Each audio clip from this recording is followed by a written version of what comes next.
नमस्कार। आज चर्चा कथाकार मुंशी प्रेमचंद की कहानियों के ऊपर। देश उनकी 145वीं जयंती मना रहा है। एक ऐसा रचनाकार जिसने न केवल हिंदी उर्दू की साझी विरासत की परंपरा को समृद्ध किया, बल्कि भारतीय जनमानस को कथा कहानियों से गहराई से जोड़ा। प्रेमचंद की कहानियां अपने लिखे जाने के 100-125 साल गुजर जाने के बाद भी आज भी उतनी ही जीवंत हैं, उतनी ही ताजा और टटका हैं और निरंतर उनका उपयोग दृश्य काव्यों की रचना के लिए, फिल्में बनाने के लिए, टेलीविजन के लिए या फिर थिएटर के लिए होता रहा है। आखिर क्यों? अभिनय और कथा कहानियों का ये संसार, इनके बीच में कौन सा पुल है जो इन दोनों को जोड़ता है, इसकी पड़ताल करने की कोशिश आज हम करेंगे।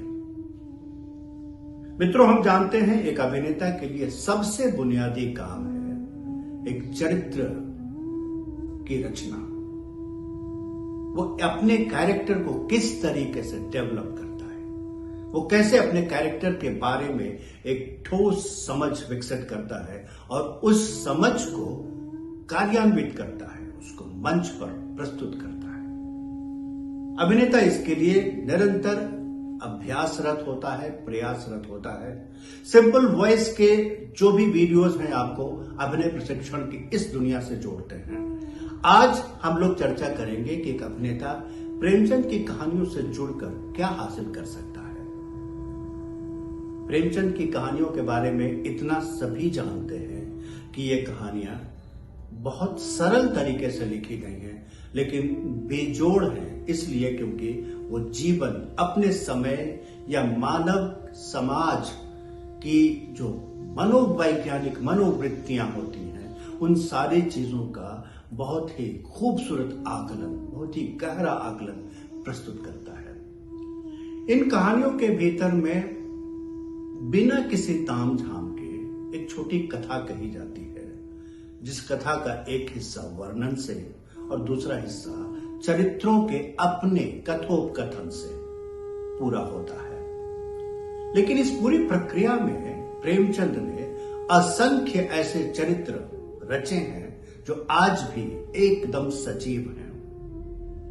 होरी और धनिया जो गोदान के नायक हैं, या फिर गोवर्धन और झुनिया, इन्हें कौन भूल सकता है। इसी तरह शतरंज के खिलाड़ी के मीर और मिर्जा, ईदगाह का छोटा सा बच्चा हामिद, पंच परमेश्वर के अलगू चौधरी और जुम्मन शेख, ऐसे चरित्रों की कतार इतनी लंबी है कि सबका नाम लेने में बहुत वक्त जाया होगा।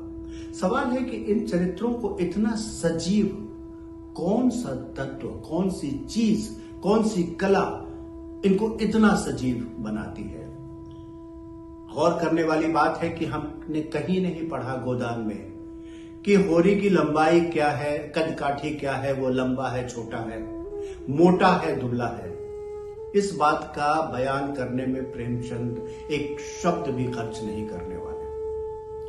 कभी कभार जब अत्यंत आवश्यक हो, तो जैसे हल्कू पूस की रात में थोड़ा भारी भरकम है, इस बात का जिक्र, और वो भी बहुत संक्षेप में। इसी तरीके से अगर हम कफन की बात करें तो घीसू और माधव बाप और बेटे हैं, इसके अलावा कोई ब्यौरा नहीं है। अगर इन चरित्रों के फिजिकल एट्रीब्यूट्स के बारे में कोई चर्चा नहीं होती तो आखिर फिर ये सजीव बनते कैसे हैं? ये सजीव बनते हैं अपने कथानक के साथ रल मिलकर। ये बनते हैं जीवन से सीधे सीधे उठाए जाने के कारण।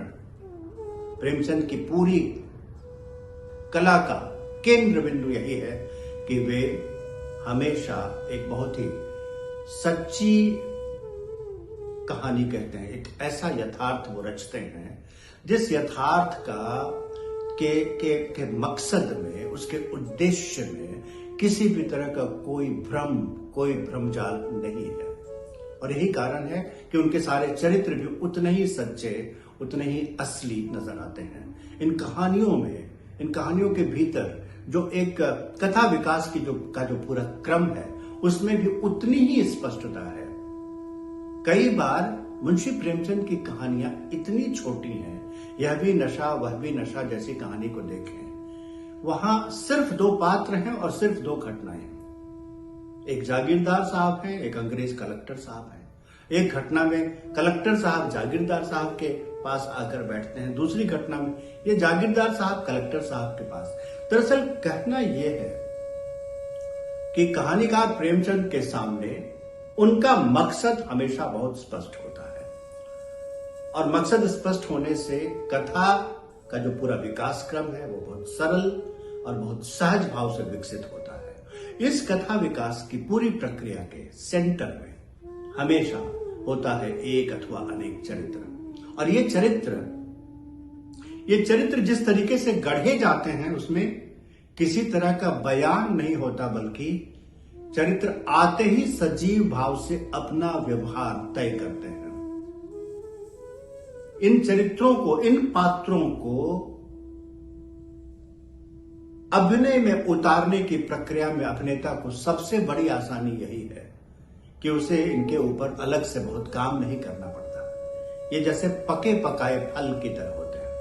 ये जैसे एक तरबूज है जिसको कि काट कर, उसके छिलके उतार कर, उसकी फांक बना करके और मुंशी प्रेमचंद ने थाली में परोस दिया हो, और एक अभिनेता अब इन फांक को आत्मसात करता हो और प्रस्तुत करता हो। तो अभिनेता को दरअसल चरित्र निर्माण की पूरी प्रक्रिया सीखने में प्रेमचंद की कहानियां मदद करती हैं, एक। और दूसरी, उससे बड़ी बात यह कि ये चरित्र अभिनेताओं के लिए एक बढ़िया, एक शानदार चुनौती पेश करती है। वो चुनौती इस वजह से है क्योंकि जीवन के यथार्थ से निकले हुए ये पात्र, इन पात्रों की अभिव्यक्ति तब तक संभव नहीं है जब तक कि इनके पूरे बैकग्राउंड को इनके साथ साथ आत्मसात न किया जाए। इन चरित्रों के पूरे निर्माण की प्रक्रिया में एक दूसरी वस्तु, दूसरा तत्व जो बहुत अहम भूमिका अदा करता है, वो निश्चित रूप से उनके संवाद हैं। ये संवाद बड़े सहज हैं। जब तक एकदम आवश्यक न हो तब तक प्रेमचंद के चरित्र की संवादों की अदायगी में कोई लाग लपेट, कोई अलग से किसी प्रकार का कोई विशिष्ट स्लैंग जैसी चीजों का इस्तेमाल नहीं मिलता।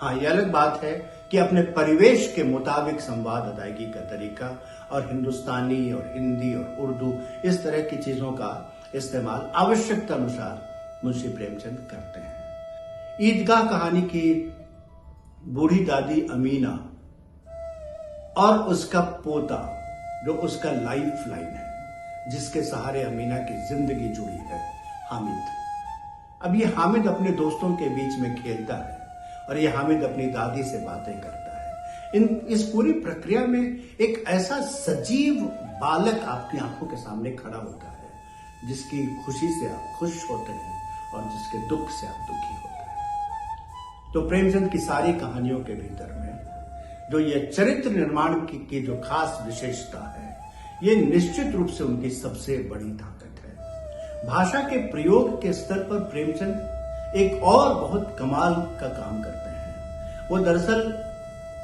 वैसे तो अगर हम कहानीकारों की पूरी जमात के बीच में देखें तो प्रेमचंद इतिवृत्तात्मक कथाओं के रचनाकार हैं, लेकिन दरअसल शब्दों के बारे में उनसे ज्यादा मितव्ययी, उनसे ज्यादा कंजूस आपको शायद ही मिलेगा। और यह भी एक बड़ी खास बात है, इससे अभिनेताओं के लिए एक नई चुनौती सामने आती है। हर शब्द मानी खेज है, हर शब्द महत्वपूर्ण है, और हर शब्द के साथ अभिनेता को उसी प्रकार जूझना होगा जैसा अभिनेता को कविताओं के साथ जूझना पड़ता है।